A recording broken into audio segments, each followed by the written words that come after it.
नमस्कार किसान भाइयों, मैं सूर्यदेवल फिर से हाजिर हूँ आपके अपने चैनल एग्रीकल्चर गुरुजी में। किसान भाइयों, आज हम बात कर रहे हैं गन्ने को जेट ब्लैक किस तरीके से करा जाए।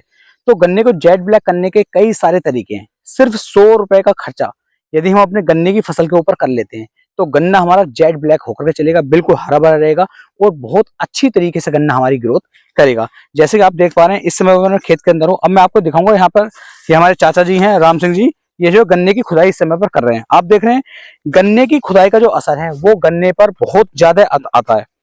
जितनी अच्छी तरीके से गन्ने की खुदाई होगी, गन्ने की जड़ें फोकी रहेंगी, मुलायम रहेंगी, तो उतने ज्यादा जो कल्ले हैं, उतनी ज्यादा जो टिल्डिंग है वो गन्ने की साइड से निकल करके चलती है। तो ये सब कार्य आपको अपने गन्ने के अंदर जरूर करनी है। हमेशा ध्यान रखो, 2 खुदाई कम से कम गन्ने की हो जानी चाहिए। 2 खुदाई आप कर रहे हैं, 1 से 2 जुताई आप अपने गन्ने करवा दीजिए तो गन्ना बहुत ज्यादा अच्छी तरीके से ग्रोथ करता है। नीचे से टिल्डिंग बहुत शानदार तरीके से होकर के चलती है। और यदि मान लीजिए आपने खुदाई नहीं करी है, जुताई नहीं कर रहे हैं, जड़ें उसकी फोकी नहीं हो रही हैं, तो आप कोई भी खाद डाल लो, ज्यादा अच्छे जो रिजल्ट है, ज्यादा अच्छे जो परिणाम वो देखने को नहीं मिलते हैं।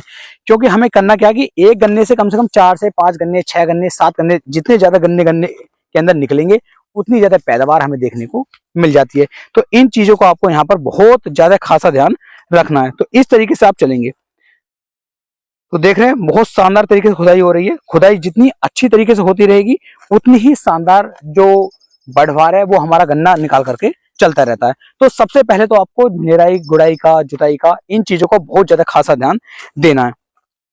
इसके अलावा टाइम टाइम पर गन्ने को जो है सिंचाई मिलती रहनी चाहिए। अब हम 100 रुपए का जो खर्चा है वो क्या करना है, जिससे कि जो गन्ना है वो अच्छी तरीके से ग्रोथ भी करता रहे, बढ़वार भी करता रहे, बहुत शानदार तरीके से जो गन्ने की पत्तियां हैं वो चौड़ी होती रहे। एक बात आपको और देखेंगे, जैसा अभी देख रहे हैं ये गन्ना खड़ा हुआ है, इसकी जो पत्ती है अभी बहुत हल्की सी, बड़ी ज्यादा चौड़ी पत्ती नहीं हुई है। जितनी हल्की पत्ती रहेगी उतना ज्यादा जो हमारा गन्ना होता है वो क्लोरोफिल की मात्रा कम बनाएगा, सूर्य का जो प्रकाश है वो उसे कम मिलेगा, खाना कम बनेगा। जब खाना कम बनेगा, पत्तियां छोटी होंगी, तो गन्ना अच्छी तरीके से ना ग्रोथ करेगा ना ही बढ़वार करेगा। तो सबसे पहले हमें ध्यान देना है कि गन्ने की जो ये पत्तियां हैं ये चौड़ी होनी चाहिए, कम से कम 1.5 इंच 2 इंच की पत्ती रहनी चाहिए।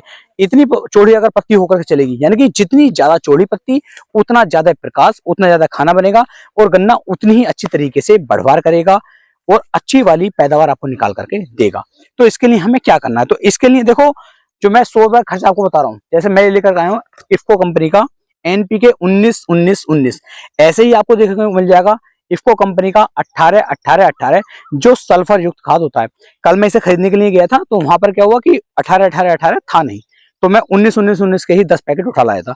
अब इसका मैं स्प्रे जो है अपने सारे गन्ने के ऊपर करवाने वाला हूँ। इसके स्प्रे से क्या होने वाला, देखो इसमें नाइट्रोजन 19 है, फास्फोरस 19 है और पोटास भी इसके अंदर 19% दिया गया है।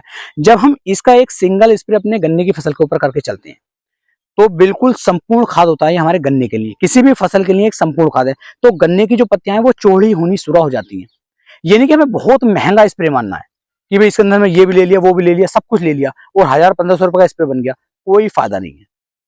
नॉर्मली चलो 10 दिन में, 15 दिन में एक स्प्रे आप इसका मार दो, 15 दिन में आप एक स्प्रे इसका करते रहो, एक नंबर के रिजल्ट मिलेंगे। ये नहीं कह रहा हूं कि हर बार 19-19-19 का ही करना है या 18-18-18 का करना है। अभी आप एक काम कर लो, 19-19-19 का एक स्प्रे कर लो। अगर आपके यहाँ पे इफ्को का 18-18-18 सल्फर युक्त वाला मिल जाए तो उसके अंदर 4 चीजें कॉम्बिनेट हो जाती हैं, तो इसमें नाइट्रोजन भी हो गया, फास्फोरस भी हो गया, पोटास भी हो गया, तो उसके और अच्छे रिजल्ट मिल जाएंगे। मात्रा वही रखना, 1 किलोग्राम ले लो, 1 एकड़ में स्प्रे कर दो। गन्ना थोड़ा बड़ा हो गया, पानी की मात्रा ज्यादा चाहिए तो 1.5 किलोग्राम मिला लो और अच्छे रिजल्ट मिल जाएंगे। साथ में आप आधा किलो यूरिया मिला लो और अच्छे रेट मिल जाते हैं, लेकिन आधा किलोग्राम से ज्यादा यूरिया मत मिलाना, इतना थोड़ा सा ध्यान रखना। अब से मान लो 20 दिन बाद, 25 दिन बाद आपको दूसरा स्प्रे करना है, उस समय पे 19-19-19 का ना करके 0-52-34 का कर लो, क्योंकि उस समय पर 0-52-34 का करोगे उस समय पर हमें ज्यादा गन्ने की जड़ों की आवश्यकता पड़ती है। गन्ने की जड़ें जितनी ज्यादा बढ़वार करेंगी, गन्ना ऊपर की तरफ उतनी अच्छी तरीके से ग्रोथ करता है। तो अब से 25 दिन बाद आप 0-52-34 का कर लो, उसके बाद दोबारा से स्प्रे करना है, फिर एक हल्का सा एनपीके 19-19 का कर लो। मतलब कहने का ये है, एनपीके एक संपूर्ण खाद है। अगर इसका स्प्रे हम बार बार कर रहे हैं, रिपीट कर रहे हैं, कभी कोई सा डाल लेते हैं, कभी कोई सा डाल रहे हैं, तो बेहतर रिजल्ट मिल जाते हैं। कभी चिलेटेड जिंक मिला लो इसके अंदर, अच्छा रिजल्ट मिल जाएगा। कभी किसी स्प्रे में 200-250 ग्राम आप ह्यूमिक एसिड मिला लो और भी अच्छा स्प्रे मिल जाएगा।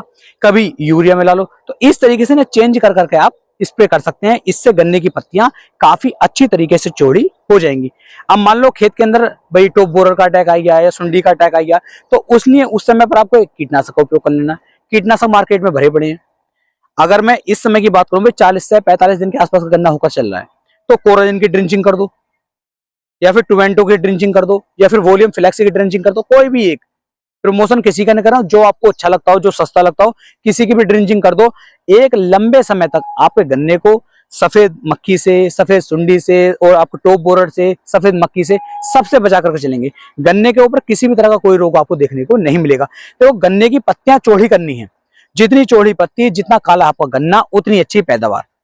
आप इस खेत को अभी देख पा रहे हैं, अभी गन्ना इसका बहुत अच्छी तरीके से चौड़ा नहीं हो रहा है, पत्तियां चौड़ी नहीं हो रही है, तो मुझे भी देख करके गन्ने को बिल्कुल भी मजा नहीं आ रहा है। अब इसके ऊपर मैं 2 से 3 स्प्रे जब इसके लगातार 8-8, 10-10 दिन के ऊपर होंगे, 1-2 खाद नीचे डलेगा, खुदाई जुताई हो जाएगी, तो ये भी अब से लगभग 1 महीने के बाद 1 नंबर का गन्ना होकर के चलेगा।